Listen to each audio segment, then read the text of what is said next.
Você acha que já entendeu o fim? Espere até conhecer o que o livro de Daniel guarda.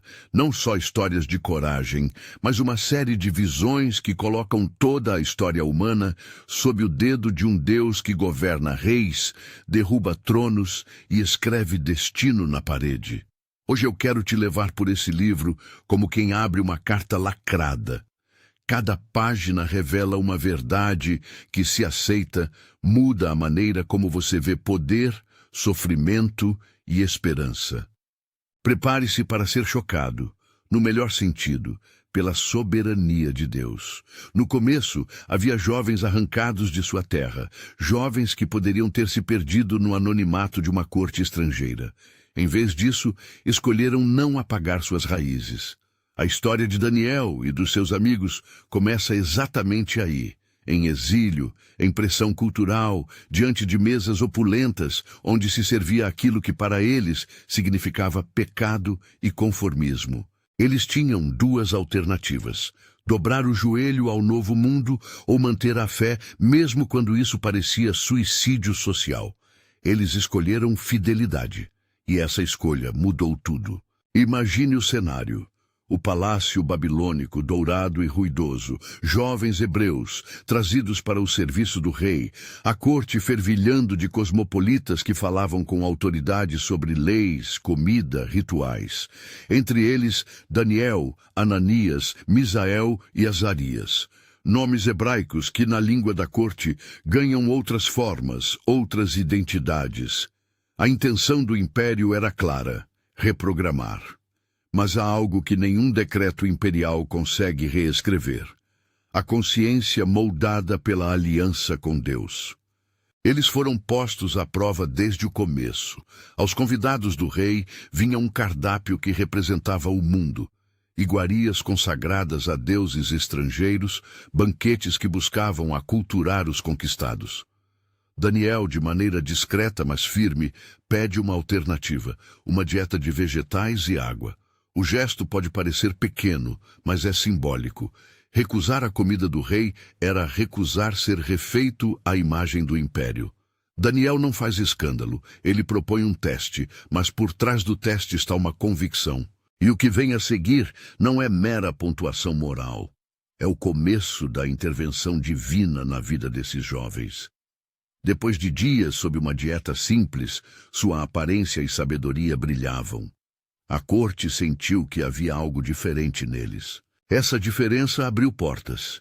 Daniel e seus amigos não eram apenas párias devotos. Tornaram-se exemplos vivos de serviço fiel que, paradoxalmente, a própria Babilônia reconhecia como valor. Não se trata de meritocracia espiritual. Trata-se da consequência visível da fidelidade. Deus honra, frequentemente, a coragem que não busca aplauso humano, e a sabedoria que ele dá se revela onde a cultura espera conformidade. Mas a narrativa de Daniel não é um manual de autoajuda. É um livro que coloca a soberania divina frente ao orgulho humano. E o primeiro grande ponto dessa tensão vem através de um sonho de um rei. Nabucodonosor, senhor de um império que se via no topo da história, é perturbado por imagens que nenhum dos sábios da corte consegue decifrar. O rei sonha com uma estátua gigantesca, cabeça de ouro, peito de prata, ventre de bronze, pernas de ferro e pés mistos, e em seu coração uma angústia que só cresce quando percebe que ninguém ao seu redor tem a chave para o significado. Pense na cena: a sala do trono, lanças brilhando, o rei pálido. Os sábios oferecem consolo vazia. Se você contar o sonho, diziam eles, nós poderemos interpretar. Nabucodonosor exige mais. Exige que os sábios mostrem que o seu poder é absoluto. Revelem o sonho e sua interpretação. É uma pressão mortal. A falha dos sábios revela que o saber humano tem limites quando tenta rivalizar com o conhecimento divino. E é nesse ponto que Daniel entra como mediador entre o céu e a terra. Daniel não chega com dom de retórica, chega com oração. Ele precisa da revelação. Reze comigo com ele por um momento, não como liturgia, mas como testemunho. Ele busca a Deus, confessa a dependência de quem reconhece que a verdade vem do alto. E Deus responde, não por espetáculo, mas por fidelidade ao seu propósito. O sonho é revelado, e com ele a interpretação. Os reinos humanos se sucederão, cada um com sua força e fragilidade, até que uma pedra, sem mãos humanas, quebra a estátua e cresce até encher toda a terra. A mensagem é sintética e poderosa. Impérios passam. O reino que permanece é outro. Não se trata de um anúncio meramente escatológico. É uma advertência contra a ilusão do domínio absoluto. A reação de Nabucodonosor é fascinante. Ao ouvir que seu reinado é como a cabeça de ouro, excelso, mas parte de uma sequência, ele não reage com ira inicialmente. Ele louva ao Deus de Daniel, reconhece a grandeza que opera além do palácio. Por um momento, a soberania divina triunfa sobre a vaidade humana. Mas a história ainda não acabou. A lição ainda não está cumprida. Porque o tema do orgulho volta com força renovada na prova seguinte. O rei manda construir uma estátua colossal e exige adoração cerimonial. Um teste que confunde patriotismo com idolatria. É o momento em que a pressão cultural converte-se em decreto real. Todos devem se curvar. 3 jovens hebreus, agora já conhecidos por sua integridade, Sadraque, Mesaque e Abednego, encontram-se diante da decisão mais extrema: obedecer ao rei ou a Deus. Eles respondem com uma convicção que ecoa até hoje. Não serviremos aos teus deuses, nem adoraremos a estátua que levantaste. Não foi uma recusa fanática. Foi a expressão de quem sabe que há limites impostos pela consciência. A ira do rei se inflama. A sentença é absurda, uma fornalha aquecida 7 vezes mais que o normal, destinada a consumir os 3. Uma criança de poder humano diante de um fogo que simboliza o poder do império. Mas o que acontece dentro do fogo reescreve a lógica do reino. Testemunhas relatam não apenas corpos intactos, mas uma quarta presença, um ser semelhante a Filho de Deus. Uma imagem que nos relatos sugere intervenção celestial. A fornalha que deveria consumir torna-se palco de libertação. Quando os 3 saem, nem o menor cheiro de fumaça fica em suas roupas. A corte fica perplexa, até o rei se confessa símbolo de assombro. Louvado seja o Deus que enviou o seu anjo. Aqui, 2 verdades aparecem juntas e inconfundíveis. O poder de um império tem limites, mesmo quando parece invencível. E Deus pode transformar julgamento em espetáculo de misericórdia. A teologia de Daniel não é simplista, não indica que os crentes estão livres de perigo. Mostra que a presença de Deus pode se manifestar de formas que rompem expectativa humana. Esses episódios não acontecem isoladamente. Eles formam uma narrativa que prepara o leitor para algo maior. As visões que colocam a história inteira sob julgamento e promessa. Mas antes de chegarmos a isso, ainda precisamos ver um dos episódios mais humanos do livro: a humilhação do poderoso. Nabucodonosor, que tinha sido confrontado com a verdade do reino, experimenta uma queda pessoal que é tanto singular quanto emblemática. Em sua soberba, ele é chamado a reconhecer que sua majestade é prestada, não inata. Uma visão o reduz à loucura. Por tempo, ele vive entre bestas, come erva como o boi, e seu orgulho é quebrantado. O texto não se alegra com a queda do homem. Revela a pedagogia divina. Deus corrige, então devolve. Quando o rei recupera a sanidade, ele explode em louvor ao Altíssimo, proclamando publicamente que a soberania é dele. É um testemunho difícil. O rei que antes buscava ser chamado de Deus, agora confessa a verdadeira majestade. A humilhação, a restituição, e com ela uma advertência sobre o perigo do poder sem humildade. Se você começa a notar um padrão, não está enganado. O livro de Daniel alterna cenas de julgamento e cenas de graça, mostrando que o governo de Deus é ao mesmo tempo severo quando necessário e misericordioso quando provém arrependimento ou quando manifesta sua fidelidade. A história não é simplória, ela aponta para uma realidade complexa onde justiça e redenção coexistem. A narrativa prossegue, e chegamos a uma cena que poderia ser saída de um romance de intrigas. Décadas depois, outro episódio, desta vez envolvendo o rastro de bebedeira e orgulho de um príncipe, traz à tona uma mão que escreve em uma parede. Belshazzar, sucessor do poder babilônico em um banquete de luxo, usa os utensílios do templo saqueado para celebrar e zombar do Deus de Israel. Música, bebida, troféus roubados, tudo converte-se em blasfêmia. E justamente no ápice dessa festa, uma mão aparece e escreve palavras misteriosas na argamassa da parede. O repente é absoluto, convites, risos e músicos calam-se.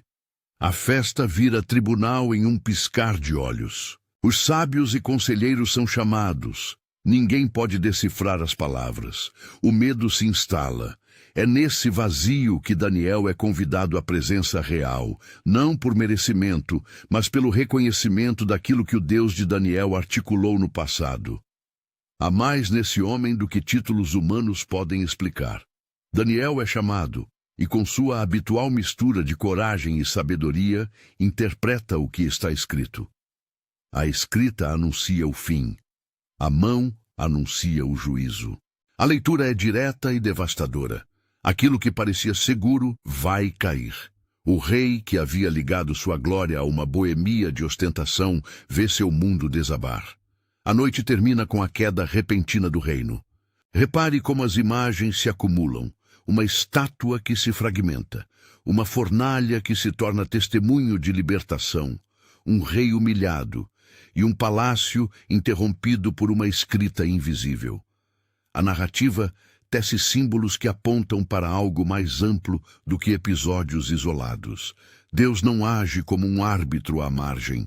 Ele intervém na história humana para revelar um padrão. Impérios são temporários. Justiça e soberania pertencem a outro reinado. E quando pensamos que Daniel termina como um compilado de relatos palacianos, histórias destinadas a fortalecer a fé dos exilados, a parte profética começa a assustar. Ainda que estejamos avançando aos poucos, já podemos perceber que as visões que virão não são meramente previsões imobilizantes. Elas são convites a entender a dinâmica de dominação e esperança. Daniel não apenas interpreta sonhos, ele recebe cenas do que chamamos de tempo do fim, animais simbólicos, juízos celestiais, e a chegada de um reino que é descrito como eterno, contrastando com a brevidade dos reinos humanos. Mas antes de abrir esse capítulo mais perturbador, pare um momento e pergunte a si mesmo: como você reage quando o seu sistema de segurança, seja ele econômico, cultural ou político, é confrontado por uma verdade maior? O livro de Daniel não dá respostas fáceis, mas nos força a olhar para a fonte última do poder.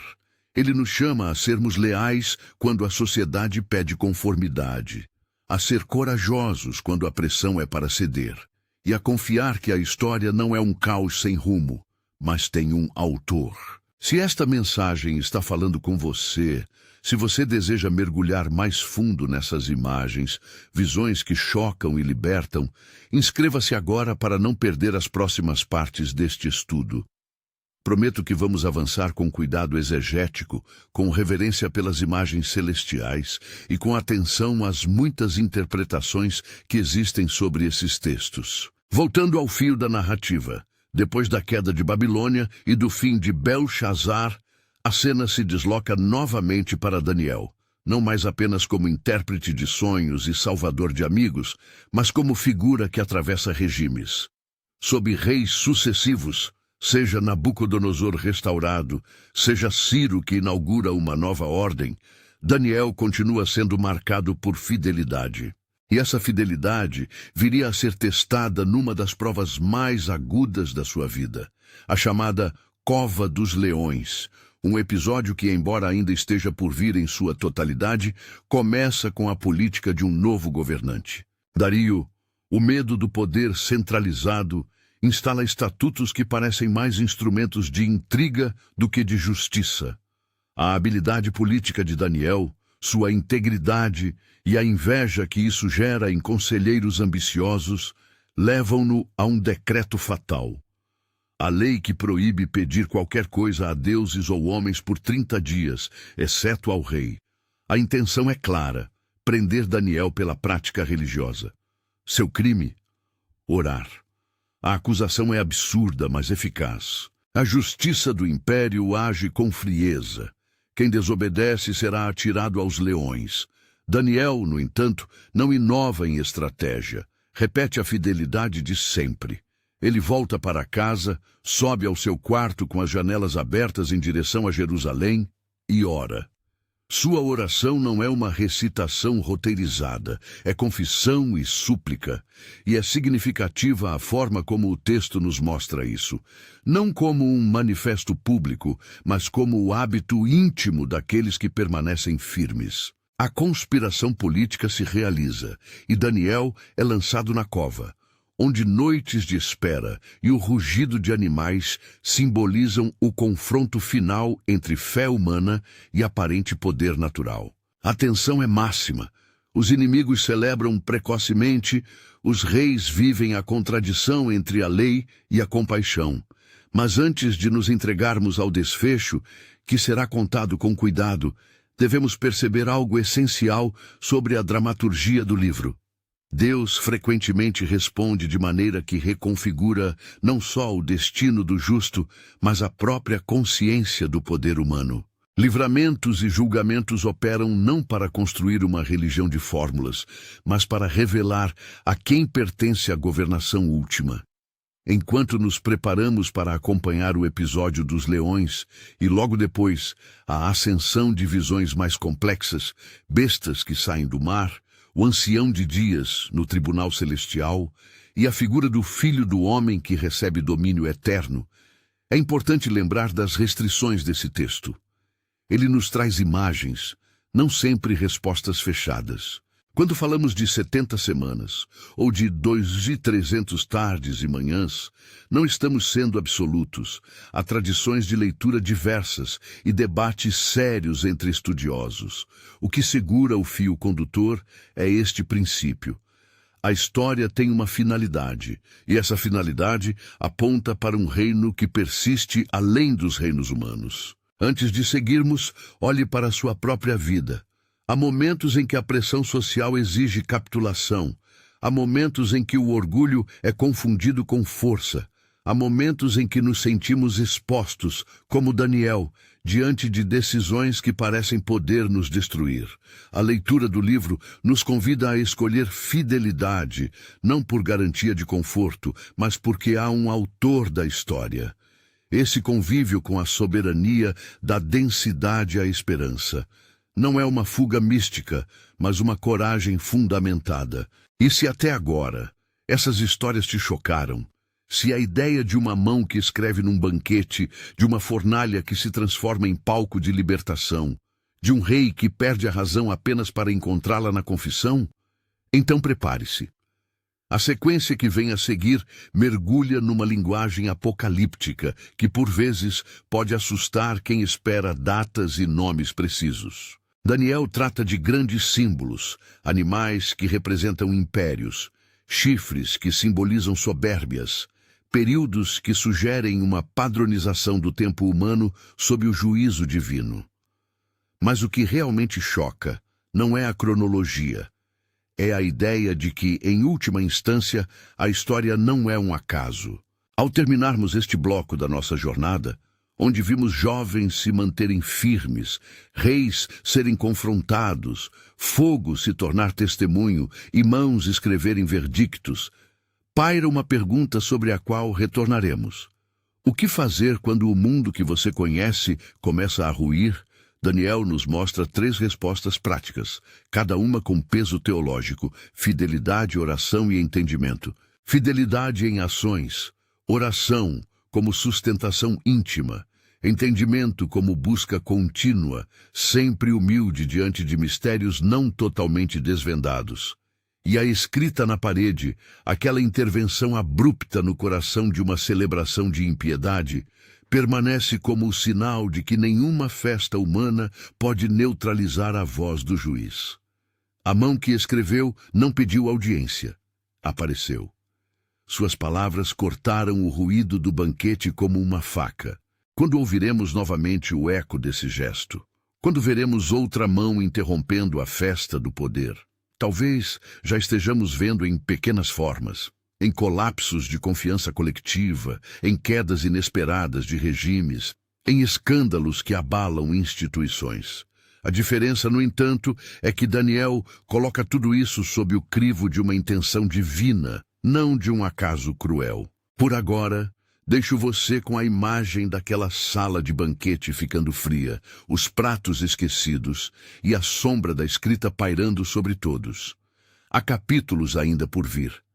Juízos mais vastos, visões que descrevem tempos de angústia e a promessa definitiva de um reino que não é construído por mãos humanas.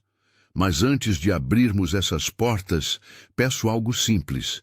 Mantenha o olhar atento, não para identificar sinais em líderes ou nações, mas para reconhecer onde sua própria fé precisa ser firme. Daniel não escreveu para alimentar teorias, escreveu para formar pessoas que resistem no dia a dia. Agora, respire. A história que começou na corte de um império continua, e a revelação que prometi, aquela que chocar profundamente, está se aproximando.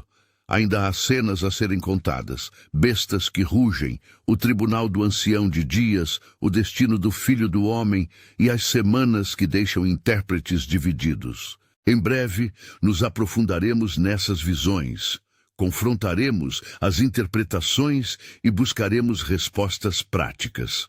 Por enquanto, permaneça comigo. A próxima parte nos levará ao coração do apocalipse daniélico, e lá, muitas certezas humanas serão postas à prova.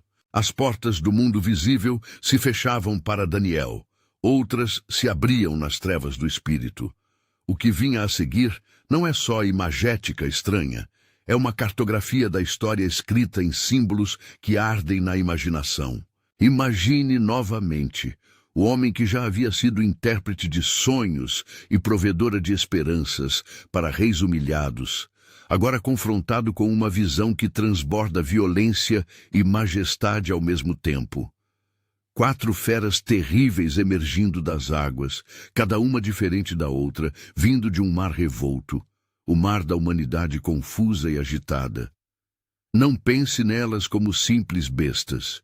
Pense nelas como retratos poéticos do poder humano, vorazes, variadas, transitórias. A primeira besta surge como um leão com asas que são de águia, uma imagem de força com a capacidade de subir aos céus. A segunda, semelhante a um urso, levanta-se a um lado, com presas prontas para devorar. A terceira é como um leopardo com 4 asas e 4 cabeças, veloz e fragmentada. A quarta, no entanto, é de tirar o fôlego, terrível, diferente de qualquer criatura com dentes de ferro e 10 chifres. A descrição não busca apenas impressionar. Ela comunica algo fundamental. Os impérios humanos são diversos em forma e em método, uns rápidos, outros brutos, alguns divididos, outros dominadores com aparatos de violência organizada. Então, entre os chifres dessa quarta besta, surge um pequeno chifre que fala com arrogância e pratica o despojamento do sagrado. Um chifre que persegue os santos, que muda práticas e que busca estabelecer autoridade sobre o que pertence ao santo. A imagem é perturbadora, porque não estamos falando apenas de forças externas. Estamos diante de uma figura que corrompe centros de sentido, que pretende legislar sobre o que é limpo e o que é impuro, que persegue a fé fiel. É um lembrete brutal de que o mal, por vezes, vem com aparência de legitimidade, mas nenhuma imagem é deixada sem contrapeso. Em meio ao tribunal das criaturas, o ancião de dias aparece, uma visão que desfaz a soberania aparente dos homens. Pense num trono onde o tempo se assenta. Seu cabelo é branco como lã, seu trono é como fogo, e milhares moram diante dele. Centenas de milhares ministram. O cenário é ao mesmo tempo solene e terrível. Ali, os livros são abertos. Há um juízo que não consiste em vingança cega, mas numa arqueologia moral dos atos humanos. O que as feras fizeram é trazido à luz. Os poderes que pareciam eternos recebem sentença. O domínio humano é arrancado e dado a outro que não tem começo humano conhecido. E então surge a figura que transforma o quadro. Alguém descrito como Filho do Homem vem nas nuvens do céu e recebe domínio, glória e um reino eterno. A linguagem é proposital. Não só impõe autoridade divina, mas aponta para um governante que incorpora a humanidade justo para receber soberania. Não um rei humano, mas aquele que governa com justiça que permanece. A pedra que sem mãos derruba a estátua volta a ecoar. A história é reorientada para um reino que não se instala por conquista militar, mas por iniciativa divina que preserva e vindica os seus. Agora pare por um instante. O choque não se encerra na visão. Ele se aprofunda quando Daniel é levado a entender que essas imagens não são apenas metáforas poéticas para serem admiradas à distância. Elas são mapas de perseguição, juízo e salvação. E a quem essa mensagem é dirigida? Ao povo santo que atravessa tempos escuros. O texto revela que haverá momentos de opressão intensa, um tempo de angústia, mas também proclama que os escolhidos serão ressuscitados e herdarão vitória. Não é promessa de conforto superficial, é garantia de que a justiça divina tem os últimos termos. Quando Daniel busca clareza, a resposta não chega como uma definição sem ecos. Chega com um mensageiro poderoso, Gabriel. Gabriel aparece como o intérprete por excelência dentro desse livro. Não simplesmente um mensageiro informativo, mas quem desenrola o fio da interpretação. Ele explica partes da visão, os 4 reinos, o caráter perseguidor do pequeno chifre, o tempo de angústia e a expectativa do juízo vindouro. Ao falar, Gabriel não apenas informa, ele prepara o leitor para conviver com ambiguidade interpretativa. Há dados claros, que reinos passam, que o reino eterno substitui-os, mas faltam tabelas cronológicas precisas. O aviso é claro. Há interpretação, não certeza absoluta. É aqui que o livro de Daniel nos surpreende de novo. Ele não só apresenta símbolos, ele convoca a comunidade à oração e à confissão. A grande cena do capítulo 9, uma das mais pungentes do livro, oferece-nos a chave pastoral para entrar no enigma profético. Daniel, já idoso, lança-se em oração com uma mistura de oração nacional e penitência pessoal. Ele recorre à aliança dos antepassados, confessa as transgressões do povo, suplica por misericórdia e pede clareza sobre a visão que o atormenta. A oração é tão vívida que o leitor sente o homem inclinado, olhos úmidos, rosto marcado pelo peso de gerações. Neste ponto, o texto nos ensina algo simples e transformador. Antes de buscar revelação, há que haver humildade e arrependimento. A resposta a essa oração é de novo Gabriel, mais uma vez trazendo luz, mas não sem limites. Foi-lhe dito que ele veio no início para responder, mas as forças contrárias retardaram sua chegada. O relato, com detalhes quase milimétricos, mostra uma batalha espiritual pelos espaços de revelação. Há aqui uma lição escatológica que poucos esperam. A compreensão das coisas celestiais pode depender de conflitos que não se revelam na superfície, e por isso a oração persistente se torna um instrumento de penetração. Gabriel comunica a Daniel o famoso marco das 70 semanas, uma expressão que, apesar de sua aparente precisão, abre horizontes interpretativos vastos. O que são essas 70 semanas?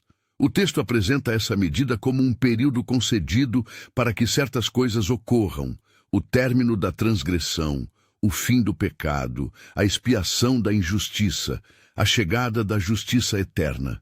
Muitos estudiosos contaram essas semanas de vários modos. Alguns tomam as semanas como unidades de anos, outros as leem simbolicamente como períodos específicos de intervenção divina. O ponto inegociável, porém, é teológico. Deus estabelece limites no tempo para trabalhar pela cura do mal e pela instauração de sua justiça. Dentro dessa promessa, há menção a uma figura que será cortada e a um intermediário que confirma o pacto. Leituras que conectam esse trecho a expectativas messiânicas. Mas atenção!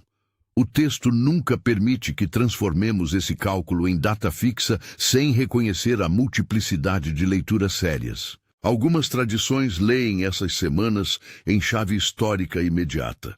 Outras projetam-nas para um cumprimento maior no fim dos tempos. Outras as veem de modo misto. O que permanece central é a intimação. Há um propósito divino que atravessa a história. Logo após essa revelação, as imagens voltam a se multiplicar. Em outra visão, Daniel vê um carneiro com 2 chifres e um bode que atravessa a terra com um corno notável que se quebra, dando lugar a 4 que surgem. O pequeno chifre do bode é descrito como o agente que prospera em sua arrogância e até mesmo profana o santuário.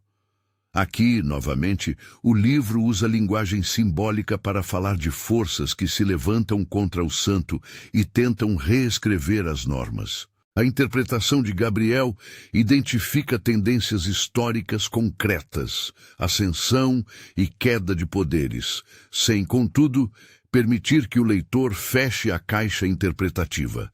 Mais uma vez, a lição volta-se para a vigilância e a fidelidade.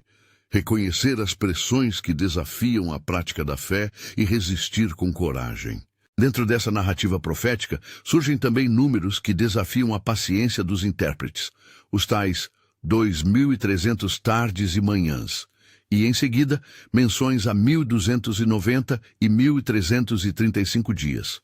A escrita é precisa e irritante para quem busca resultados definíveis. O livro não faz o trabalho de encaixar cada cifra numa cronologia moderna de forma simples.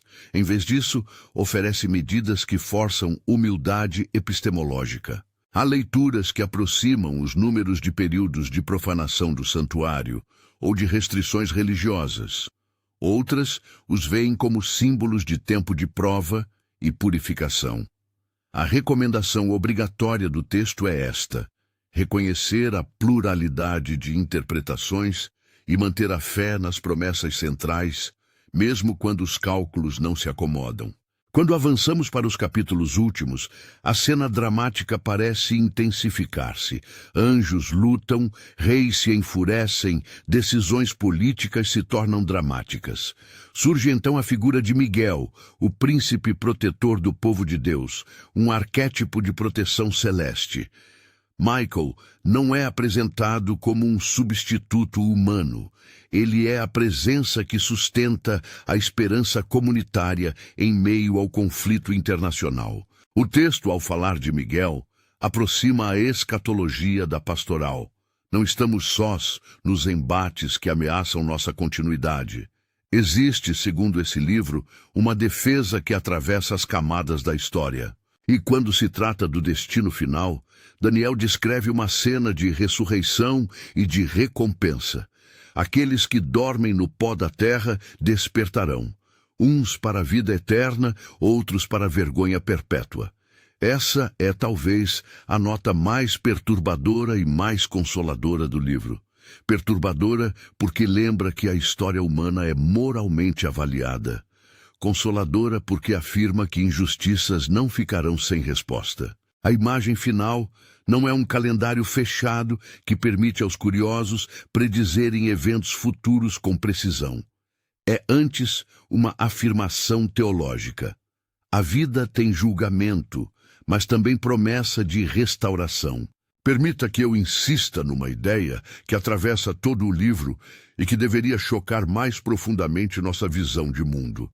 O que Deus faz não é um simples paliativo contra o mal, nem sua ação é um esquema manipulável por técnicas humanas. A intervenção divina opera em níveis que atravessam políticas, culturas, sistemas econômicos e às vezes aparentemente não responde prontamente. O choque maior é perceber que a soberania divina não abre mão da justiça nem do cuidado pelos humildes. Antes, ela prepara um desfecho em que sua justiça e misericórdia se encontram. Isso muda a maneira como entendemos crises, não como sinais do abandono divino, mas como partes de uma narrativa que será redimida. Agora, algumas aplicações práticas que não se deixam reduzir a slogans fáceis. Primeiro, quando o sistema em volta pressiona você a conformar-se, a fidelidade é um testemunho público que pode produzir mudança, às vezes já visível, às vezes na posteridade. Daniel, Sadraque, Mesaque e Abednego não buscavam espetáculo, buscavam lealdade. Segundo, oração persistente não substitui a ação humana, mas a habilita. Daniel orou e se posicionou. Oração e ação caminharam juntas. Terceiro, as imagens apocalípticas nos convocam a viver com esperança ativa, não com escapismo. Esperança ativa é aquela que trabalha por justiça, cuida dos oprimidos e permanece firme em ética, mesmo quando a maré cultural aponta para o contrário. É fundamental também dizer algo sobre a tentação interpretativa contemporânea. Há quem queira encaixar cada chifre e cada rei em figuras e estados modernos, como se o livro fosse um manual de identificação de inimigos políticos. Isso é perigoso. As imagens apocalípticas nasceram num contexto específico, mas se destinam a falar a muitos contextos. Quando transformamos símbolos em mapas políticos fechados, perdemos a amplitude teológica do texto. O que Daniel exige é discernimento e humildade, reconhecer sinais sem transformar profecia em programa partidário. Ainda assim, o livro abre espaço para perguntas inquietantes. Se há um plano divino, como conviver com a violência e a injustiça presentes até o fim? A resposta daniélica não é um panfleto de consolo vazio, é radical. Mantenha a fé, pratique a justiça e confie que haverá restituição. Não é um chamado à passividade, mas à coragem perseverante. A promessa de um reino eterno dá coragem para resistir às formas temporárias de poder que exploram, oprimem e destrancam corações. Podemos também extrair uma orientação para a formação espiritual coletiva. Daniel não viveu em isolamento. Sua fidelidade foi comunitária. A oração de confissão de Daniel é nacional. Ele ora em nome de todo o povo. Isso nos empurra para uma prática de solidariedade espiritual. Nós não somos privados da responsabilidade de orar e buscar o bem comum. A fé privada que recusa compromisso com a justiça coletiva perde o calor do propósito bíblico. Se há algo que choca e liberta no livro de Daniel, é essa chamada à responsabilidade comunitária. A fé que transforma sociedades não é uma chama solitária, é um fogo que incentiva e alimenta outros. Ao final dessa jornada pelas visões, números e figuras angélicas, chegamos a uma síntese que precisa ser gravada. Deus governa. Essa não é uma afirmação teórica, é prática. Governa sobre reis, sobre mesas de banquete, sobre fornalhas e sobre covas. Governa sobre dinastias que se julgam eternas e sobre cidades que festejam com utensílios sagrados profanados. governa e sua governação culmina em um reino que é justo, definitivo e pessoalmente relevante para a vida dos fiéis. Esta é a revelação chocante prometida. A história não é um fluxo sem sentido, tem um autor que julga e reconcilia. Dito isso, resta uma pergunta que compromete cada um de nós pessoalmente. O que farei diante dessa realidade? Para muitos, a resposta será um convite à mudança de postura. Para outros, será um chamado ao aprofundamento da compreensão. Para todos, deve ser uma convocação à oração persistente. Não se trata de esquematizar técnicas, mas de viver a fé como Daniel viveu, com coragem, sabedoria e intimidade com Deus. Chega o momento de concluir e fazê-lo sem trivialidades. Se o choque que prometi atinge, é porque o livro tira o pano de fundo da complacência. Ele abre, no meio da história humana, uma perspectiva que remete a um tribunal celestial e a uma pessoa humana divina que recebe o governo eterno. Isso transforma o modo como encaramos poder, corrupção, sucesso e perda. No entanto, também exige prudência hermenêutica. Reconhecer que muitos detalhes permanecem objetos de debate e que interpretações dogmáticas exageradas arruinam o testemunho da palavra. Antes de encerrar, uma última ilustração. Imagine uma tapeçaria extensa, tecida por mãos invisíveis. À primeira vista, você enxerga apenas fios soltos, nós desordenados, padrões desconexos. Mas quem olha de longe vê uma figura coerente. Daniel nos convida a esse olhar de longe, não para nos retirar do cuidado com os fios que vemos próximo, mas para confiar que, ao final, haverá um padrão. Esse padrão não é simplório, é moral e esperançoso. Deus, o ancião de dias, julgará e estabelecerá um reino onde a fidelidade será recompensada.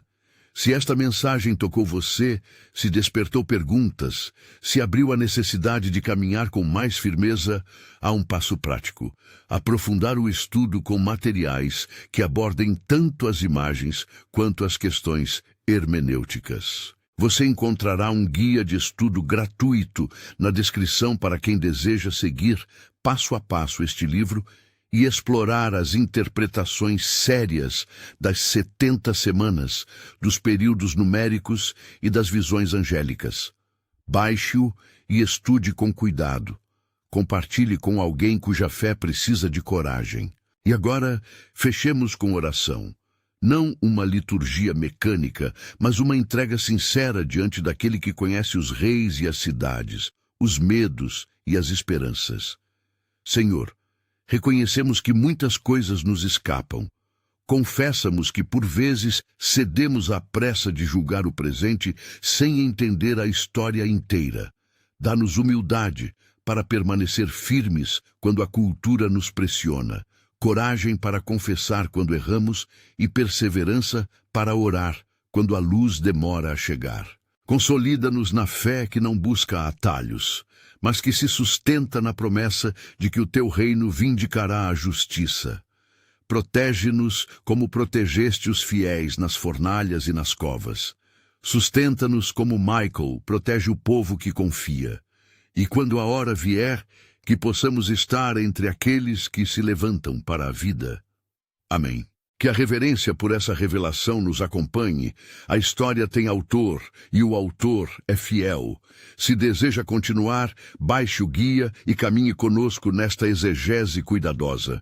Pode ser que, ao término do estudo, você não tenha respostas para todas as cifras, mas terá firmeza para viver quando os sistemas ao redor pedirem que você ceda. Isso, por si só, é uma revelação que choca e liberta profundamente.